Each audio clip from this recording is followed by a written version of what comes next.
Paano nabubuo ang ichmophobia? Welcome back to my channel, class. Ako muli si Professor Ipaliwanag ng University of Life. At sa episode na ito, pag-uusapan natin kung paano nabubuo ang ichmophobia.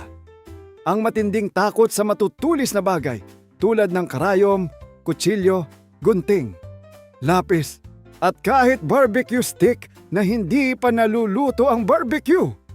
Tumutok dito sa The Taglish Explainer. Ang topic na ito ay mula kay Atpachipi. Salamat sa suggestion mo. Class, unang tanong. Sino rito ang kayang humawak ng kutsilyo para maghiwa ng sibuyas pero nanginginig kapag may nurse nang may hawak na syringe? Aba, magkaiba pala ang tapang depende sa sitwasyon. Hindi ibig sabihin na duwag ka. Posible lang na mayroon kang ichmophobia.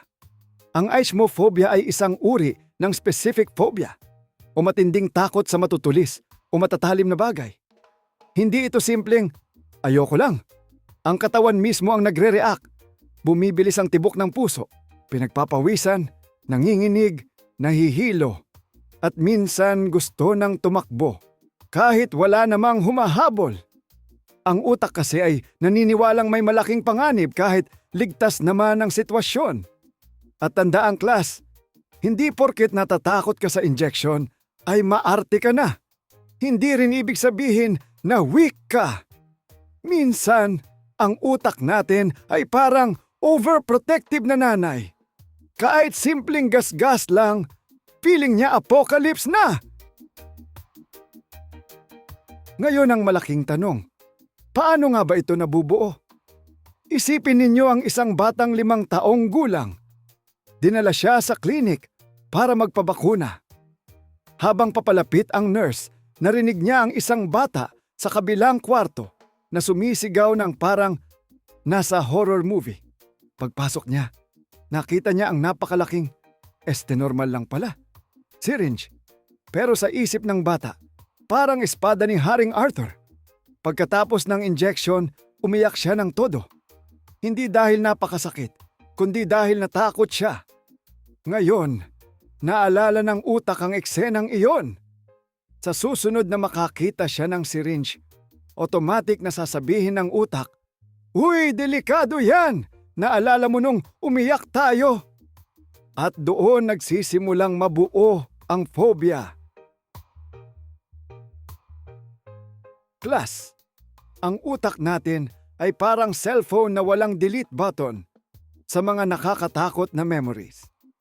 Kapag may traumatic experience, mas mabilis itong naiimbak kaysa sa masasayang alaala.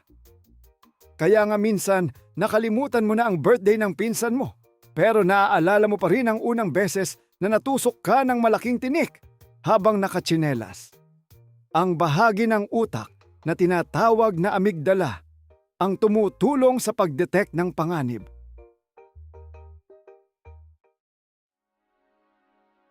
Kapag inisip nitong delikado ang isang bagay, agad nitong pinapagana ang fight, flight, o freeze response. Kaya minsan, kahit alam mong maliit lang ang karayom, ang katawan mo ay parang hinahabol ng dinosaur.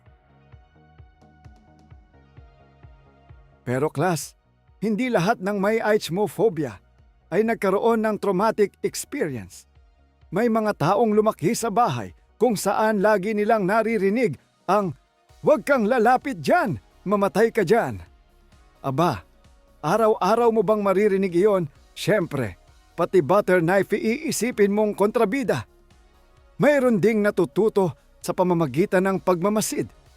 Halimbawa, nakita ng bata na sobra ang takot ng magulang sa injection.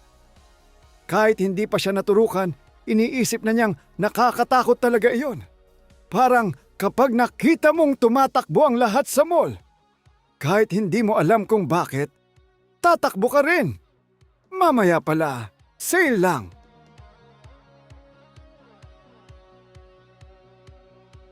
May kaunting papel din ang jeans. Hindi ibig sabihin na namamana ang mismong ichmophobia. pero maaaring namamana ang pagiging mas sensitibo sa anxiety.